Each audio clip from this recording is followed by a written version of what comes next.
Hi guys, let me introduce myself to all of you. My name is Fredo Belmiro and I am from class 12 Science 1. I am number 9 and in this video I would like to show you guys my activity in my house around this pandemic era, and I would also like to tell you guys a few stories just to make this video interesting. Nah, sebelum kita mulai kegiatan, aku mau cerita sebentar tentang cuaca belakangan ini yang panas banget. Sering banget aku ngerasa kalau bumi yang kita tinggalin ini tuh tambah panas tiap hari, dan aku iseng-iseng nyari penyebabnya. Nah, dan ternyata kenaikan suhu itu adalah salah satu dampak dari global warming yang disebabkan oleh berbagai perubahan-perubahan lingkungan. Nah, perubahan lingkungan yang negatif itu banyak banget yang diakibatkan sama kita, yaitu manusia. Nah, salah satu penyebab perubahan lingkungan yang paling umum adalah pembangunan-pembangunan yang manusia laksanakan. Pembangunan ini biasanya dilaksanakan di lahan atau hutan, yang hutan misalnya buat tempat menyerap air dan kita jadikan bangunan, dan hal ini tuh membuat resapan air itu menjadi sangat berkurang yang bisa menimbulkan bencana seperti banjir dan tanah longsor. Nah, perubahan lingkungan itu juga berdampak ke polusi. Polusi itu ada polusi udara, polusi air, dan juga polusi tanah, dan ada polusi suara dan lain-lain. Nah, buat ngurangin dampak-dampak negatif perubahan lingkungan, kita itu harus lebih hati-hati lagi dalam mengolah sampah, dan lebih perhatian terhadap jenis-jenis sampah yang kita buang dan kita sendirikan. Dan kita harus mengurangi juga penggunaan plastik biar tidak terlalu boros, dan sebaiknya bila kita tidak menggunakan ruangan, kita bisa mematikan AC, karena AC itu juga bisa menipiskan lapisan ozon yang salah satu menyebabkan global warming. Nah, udah dulu ya omong-omongnya. Sekarang aku mau senam dulu biar seger. It's too hard to sleep. I got the sheets on the floor, nothing on me. And I can't take it no more, it's 100 degrees. I got one foot out the door, where are my keys? Cause I gotta leave, yeah. In the back of the cab, I took the drive ahead of time, get me the fast. I got your body on my mind, I want it bad. Ooh, just the thought of you gets me so high, so high. Girl, you the one I want to move it. And if you want me, girl, you got me. There's nothing I know I wouldn't do, just to get up next to you. Girl, you the one I want to move it. And if you want me, girl, you got me. There's nothing I know I wouldn't do, just to get up next to you. Nah, aku kan tadi udah senam, dan lagu yang aku putar waktu aku senam itu lewat radio. Nah, gimana sih kok aku bisa denger suara dari radio? Nah, ini ada contohnya ya. Ini kan radio, ini antenanya bisa dipanjangin. Nah, radio ini salah satu contoh dari gelombang elektromagnetik. Nah, apa itu gelombang elektromagnetik? Jadi gelombang elektromagnetik itu adalah gelombang yang tidak butuh medium untuk merambat. Nah, apa artinya? Nah, artinya gelombang elektromagnetik ini bisa merambat meskipun dalam ruang hampa. Nah, gelombang elektromagnetik bisa disingkat GAM, dan GAM itu dibentuk dari medan magnet dan medan listrik yang saling merambat tegak lurus. Nah, sumber penghasil gelombang elektromagnetik itu berbeda-beda. Nah, gelombang radio itu salah satu spektrum gelombang elektromagnetik yang memiliki panjang gelombang terbesar tapi frekuensinya yang paling kecil. Nah, gelombang ini dihasilkan oleh elektron pada kawat penghantar. Elektron nanti akan menghasilkan arus bolak-balik pada kawat, dan gelombang radio ini dipancarkan melalui transmitter, antena pemancar, dan diterima oleh receiver. Dalam radio itu, suara yang dihasilkan itu akan diubah menjadi gelombang yang disebut gelombang radio. Nah, gelombang ini merambat dari satu tempat ke tempat lain lewat udara. Nah, kita tidak bisa melihat gelombangnya karena emang tidak kelihatan. Makanya kalau kita misalnya naik mobil atau kita dengerin lagu lewat radio, itu lagunya bisa langsung kayak keputar sendiri. Nah, gelombang radio itu juga bisa digunakan untuk mengirim sinyal dari stasiun radio, stasiun televisi, dan telepon HP. Nah, contohnya di stasiun radio itu suara diubah menjadi sinyal listrik, dan sinyal ini lalu dikirim ke menara pemancar atau transmitter yang akan diubah menjadi gelombang radio, sehingga nanti kita bisa dengerin radio yang kita pilih. Nah, itu aja penjelasan singkat dari kenapa kok kita bisa mendengarkan suara dari alat yang seperti ini, yang namanya radio. Ternyata itu adalah gelombang elektromagnetik. Nah, ini sekarang aku mau masak makanan tradisional yang namanya cantik manis. Dan ini adalah bahan-bahannya nih, ada air, gula, sagu mutiara, garam sedikit, lalu ada tepung bunkwe, sama bubuk vanili, dan ini adalah santan yang telah direbus.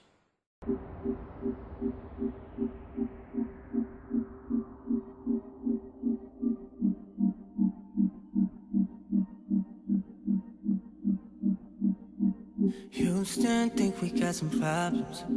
Find somebody who can solve them. I feel like a spaceman. I feel like a spaceman. TV tells me what to think. Bad news, maybe I should drink. 'Cause I feel like a spaceman. I feel like a spaceman. They say it's a phase, it'll change if we vote. And I pray that it will, but I know that it won't. I'm a spaceman. Yeah, I'm a spaceman.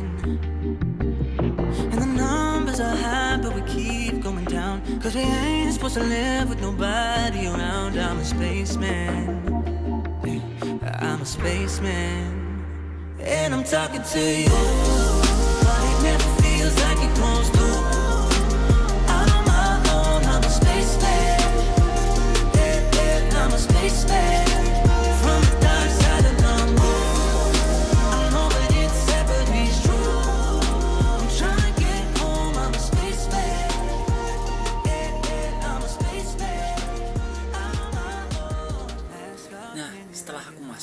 Jadi aku kan keliling-keliling di rumah sebentar, dan aku nemu satu benda yang karaten kalau istilahnya, dan bisa kita kenal dalam istilah kimia itu korosi. Nah, ini seperti ini besi, bahan logam yang biasanya cerah, kalau berkarat akan berwarna coklat seperti ini.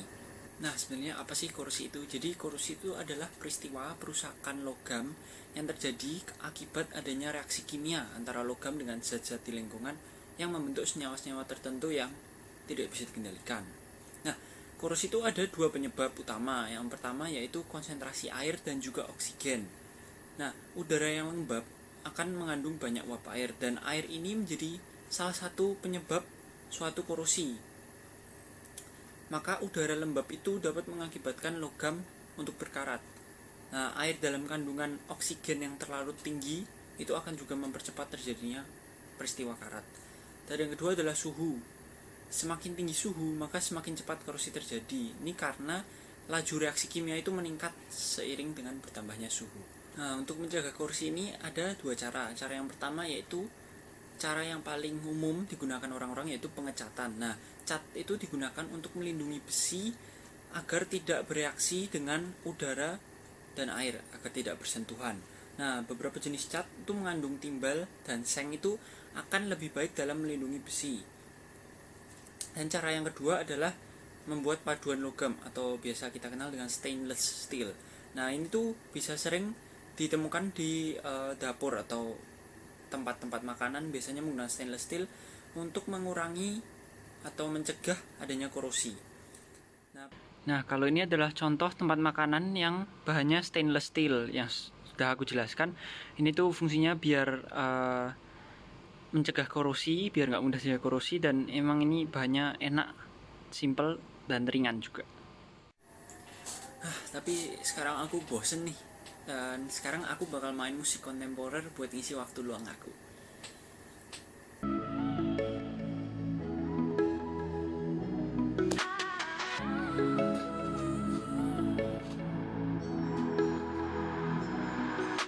I can't throw away the pieces that you gave, betrayed in a way of a knife stuck on my back. How could you do this? We've been through this for a while. Once secure, now there's a scar.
Hai guys, udahan nih main musiknya. Dan tadi setelah aku main musik aku kan bosan, jadi aku buka sosmed gitu, buka HP, dan aku ngeliat dari sosmed itu banyak banget komentar-komentar yang rasis dan sama sekali nggak menghargai kemajemukan yang ada di negara kita.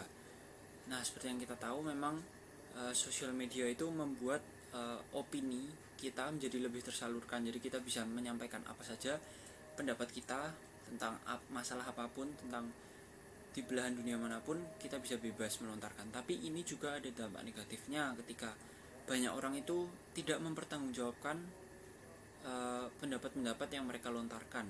Dan ini adalah satu masalah yang sangat serius, dimana negara kita khususnya adalah negara yang majemuk. Kita punya banyak perbedaan, banyak suku, banyak ras, dan banyak agama.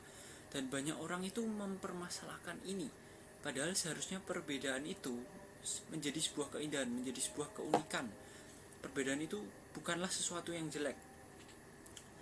Banyak orang yang jadi provokator yang membilang bahwa suku ini, suku A itu ajarannya jelek, padahal tidak ada agama A ajarannya jelek, padahal tidak ada agama yang jelek, hanya penganutnya saja yang salah menafsirkan. Dan menurut Tuhan Yesus sendiri ada dalam kitab suci ayat Yohanes bab 13 ayat 34. Tuhan Yesus mengatakan, aku memberikan perintah baru kepada kamu, yaitu supaya kamu saling mengasihi. Sama seperti aku telah mengasihi kamu, demikian pula kamu harus saling mengasihi.